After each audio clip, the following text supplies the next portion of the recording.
안녕하세요, 레고입니다. 오늘은 맥북 에어 M1 가격으로 맥 프로급, 맥북 프로 아니고요, 맥 프로급 고사양 맥을 만들 수 있다면 여러분은 어떻게 하시겠습니까? 사실 이 소재는 예전부터 다룰까 말까 굉장히 고민이 많았어요. 정상적인 방법도 아니고 사실 정품의 개념은 아니어서 이걸 어떤 식으로 소개해야 좋을지, 그리고 또 잘못된 정보로 무조건 이 방법이 좋다라고 생각하실 수도 있어서 좀 고민이 많았었는데요. 제가 조심스럽게 풀어보도록 하겠습니다. 이 방법은 이런 용어로 불립니다. 해킨토시. 이름부터가 뭔가 정품이 아닌 듯한 그런 이름이죠. 이 단어의 조합은 해킹과 매킨토시를 합친 용어입니다. 이러니까 더욱더 불법적인 냄새가 나버리는데요. 한마디로 윈도우 컴퓨터에다가 맥 OS를 설치해버리는 거죠. 윈도우 깔듯이 말이에요. 저도 이 방법은 2013년도 때 알게 되었는데요. 지금이야 뭐 설치 방법도 워낙 많이 알려져 있고 좀 비교적 수월하게 쉽게 설치할 수 있는 방법도 많은데, 제가 나름 컴퓨터를 굉장히 잘 다루는 편임에도 불구하고 2013년 때는 굉장히 설치하기가 어려웠습니다. 컴퓨터 부품도 특정 회사의 부품만 설치가 가능했었고, 설치 또한 운빨이라 할 정도로 적게는 몇 번, 많게는 수십 번, 수백 번까지 뭐 설치하다가 포기하기도 대부분이었습니다. 저는 한 38번쯤에 설치가 가능하지 않았습니다. 뭐 설치를 해도 맥 OS가 불안정해서 커널 패닉이라고 컴퓨터가 그냥 꺼지거나 블랙 스크린이 나는 경우도 있었는데요. OS는 설치가 잘 됐는데 부품의 소프트웨어 드라이버가 설치가 잘 안 되어서 작동이 안 되는 경우도 있었고요. 부팅이 됐다 안 됐다 이런 경우도 있었습니다. 사실 굉장히 불안했고, 그 결과로 대부분의 사람들이 리얼맥으로 가는 그런 경우도 있었죠. 근데 요즘에는 맥 설치도 간편해지고 설명도 잘 나와 있고, 그리고 예전엔 맥이 꼭 있어야지만 설치 USB를 만들 수 있었는데 요즘에는 그냥 윈도우 PC로도 설치 USB가 제작이 가능하고, 게다가 조립에서 세팅, 설치까지 이 모든 걸 해주는 업체들도 많아졌습니다. 사실 지금 상황에서는 크게 어렵다라고 말할 수 있는 상황은 아닌 것 같아요. 그럼에도 저는 이 해킨토시를 강추하기도 비추하기도 좀 애매하다라고 생각하는데요. 너무나도 장단점이 명확해서이죠.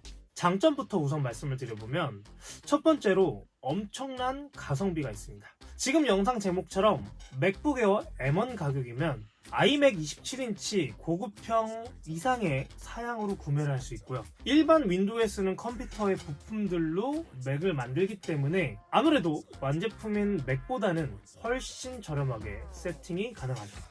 두 번째로는 수리가 용이하다는 점입니다. 흔히 맥 컴퓨터를 샀을 때는 애플케어를 꼭 들라 할 정도로 수리 부분에서는 좀 부담을 많이 느끼는데요. 조립식 컴퓨터는 그냥 고장난 부품만 AS를 받거나 교체를 하면 되기 때문에 아무래도 며칠씩 수리센터에 맡기고 또 많은 비용이 나는 수리 AS보다는 훨씬 저렴하게 수리 보수가 가능해지죠.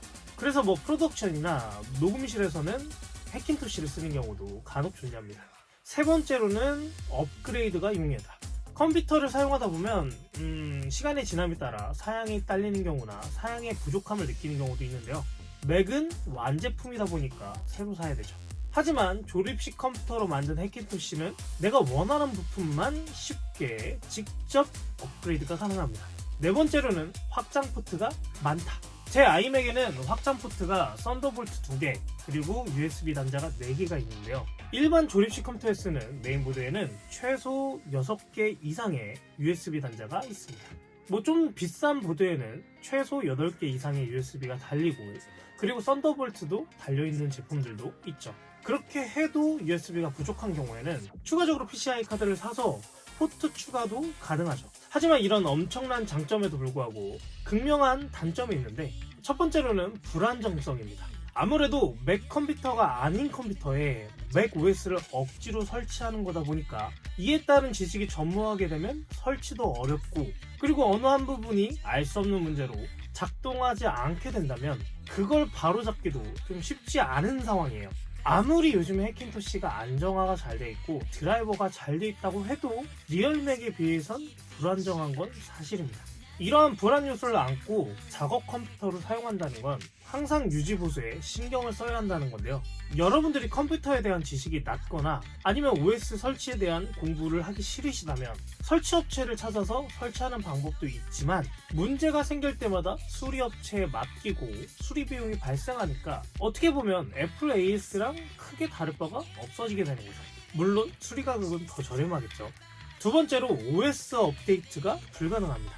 맥 OS는 주기적으로 버전업을 하는데 이 버전업을 하기 위해서 업데이트를 하려면 재설치를 통해서만 가능합니다. 그렇게 되면 항상 손쉽게 최신 버전을 유지할 수 없게 되고요. 재설치는 다시 세팅을 한다는 의미여서 굉장히 번거로워요. 저도 해킹토시를 사용했을 땐 거의 OS 설치 주기가 2-3년이 될 정도로 OS 업데이트를 안 한 채 사용했습니다. 나중에는 OS 자체에서 업데이트가 안 돼서 미루다가 어쩔 수 없이 OS 재설치를 했었어요. 세 번째로는 아이메시지나 에어드랍, 페이스타임 이런 애플 생태계를 사용할 수 없게 됩니다.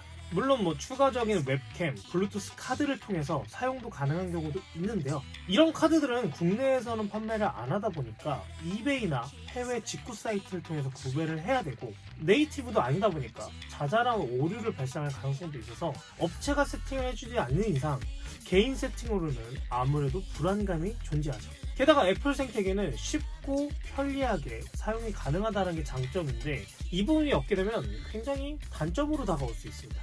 네 번째는 특정 하드웨어만 사용이 가능합니다.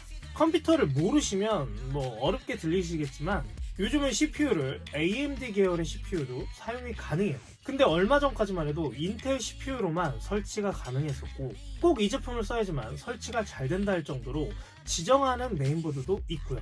그래픽카드도 최신 OS에는 지포스 계열의 그래픽카드를 사용할 수 없습니다. 무조건 라데온 계열로만 사용이 가능합니다. 왜냐면 드라이버가 없기 때문이죠. 이렇게 제약적이고 지식이 전무한 상태에서 해킹토시를 함부로 도전했다가는 굉장한 삽질로 인해서 여러분들의 멘탈이 손상이 많이 될 겁니다. 그리고 안정성 부분에서도 리얼맥이 훨씬 좋기 때문에 많은 분들이 저처럼 해킹토시를 사용하다가 리얼맥을 가는 경우가 있는 거겠죠. 저도 지금 아이맥하고 맥북 에어를 사용하고 있지만 해킹토시를 사용하고 있을 때 아이맥 가격을 듣고 굉장히 고민을 했었습니다. 솔직히 이 아이맥이 애플케어 포함해서 420만원인데 이 가격이면 동일 사양의 해킹토시로 2.5대 정도 구매를 할 수 있고요. 420만원이면 맥 프로급 세팅도 가능하기 때문에 구매 전에 굉장히 고민을 많이 했었습니다. 그래도 미디 작업에는 엄청난 고사양이 필요한 상황도 아니었고 해킹토시를 쓰면서 장점도 많았지만 항상 불안한 환경에 놓여서 오랜 시간 제가 해킹토시를 사용하면서 느낀 트라우마나 불안감을 떨쳐낼 수가 없어서 결국에는 마음 편하게 아이맥을 선택했습니다.